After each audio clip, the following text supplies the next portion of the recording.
You know what really grinds my gears? When sports fans get all bent out of shape based on narratives that they have no business getting all bent out of shape about. And what example am I going to use today? None other than Tyreek Hill going onto his podcast talking about how Tua Tagovailoa is more accurate than Patrick Mahomes. Yes, I understand. That sounds crazy. However, what would you all think if he just got on his own podcast talking about his quarterback one and just goes, oh yeah, Tua's ass, by the way. He's totally trash. I mean, Tyreek just signed a 4-year, $120 million deal with the Miami Dolphins. Now let's get off to a bad start by pissing off QB1. Great idea. Not to mention, it's not a good look for the organization. So while you all are getting all bent out of shape about him talking about Tua being more accurate than Patrick Mahomes, who we all know is on his way to being a first ballot Hall of Famer, he's in a situation he's got to do that. He's just hyping up his guy. That's what you're supposed to do. That's called being a good teammate. And it's not just situations like this. It's in other situations where you have an athlete claim that they are the best at what they do. Well, geez, what are they supposed to say? Oh yeah, we suck, by the way.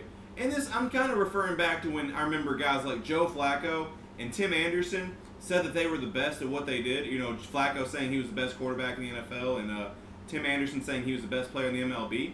Well, what's he supposed to say? Oh yeah, I'm terrible, guys. Do not pick me. I mean, if I'm a GM of those organizations, yeah, sure, I really don't want those guys now. Not at all. I want guys that believe they're the best at what they do. So you know what? So when fans get all bent out of shape about that, it just makes me laugh. Because, again, what are they supposed to say?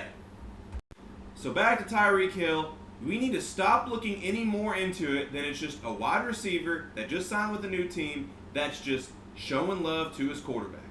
That's how it's supposed to go. Is he really more accurate than Mahomes? More than likely not. Does he have a better arm than Mahomes? More than likely not. Is he a better quarterback than Mahomes? More than likely not. But you know what? That is Tyreek's guy. And he's got to live with that.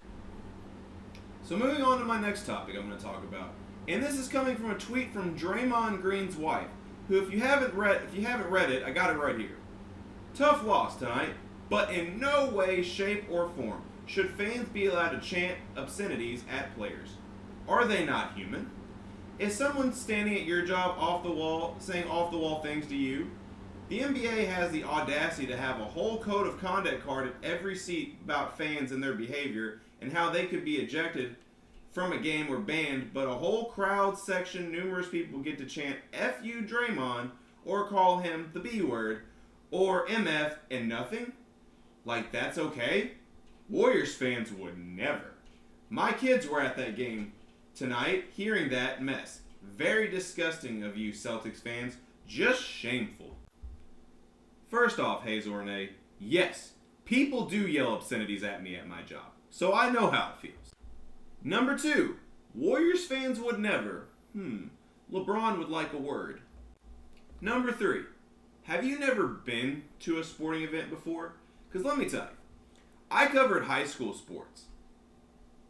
And let me tell you, some of the things I heard in those stands were a lot worse than F you Draymond. One example I'm going to use comes from a high school girls' soccer game. Yes, you heard that right. So it's a Saturday morning. It's middle of the summer. It's 100 degrees out. And they're playing on turf, so the field is 120 degrees on the field. I'm standing there on the sidelines taking pictures, getting quotes, not doing anything athletic, and I'm sweating like a insert sweat whatever. Yeah, insert sweat phrase, whatever you want to use. I got to keep it somewhat PG on the show. But I can't imagine how the players are feeling. But I'm looking up at the stands, and I see parents that they're sitting under umbrellas to have some shade. They have big jugs of water. They have electric fans, so you know they're about as comfortable as you can get in the situation. And they're over there yelling obscenities at their own children who are on the field playing their hearts out, about to pass out because it's so hot. And do you think they cared? No. Well, okay, the players cared, yes. But I'm like, I'm thinking these are people that are yelling these things at their own children. This is high school sports. And not to mention, being a Duke fan, you all know I'm going to bring this example up. JJ Redick, Christian Laettner, Grayson Allen would all like to chime in on, oh, that's it? I mean, if you think FU Draymond is bad, I'm sure JJ and Grayson got a few things that they could tell you were said to them while they were playing in Duke. And my final point is, you're marrying a pro athlete. At some point, you have to expect this. Is it more than likely okay? Not really, but it's part of the game. It always has been, and more than likely always will be. Is it really okay to yell obscenities at a player? Not really, but they do it, and you have to expect that. And the fact of the matter is that you're over here complaining about it and making it seem like it's a Boston fan problem is the biggest joke in here. And you need to, and please, be more aware of your surroundings is all I'm going to say. I don't know you personally. I'm not here to bash you. I'm just here to be a realist. But that's all the time I have for today, and that is what grinds my gears.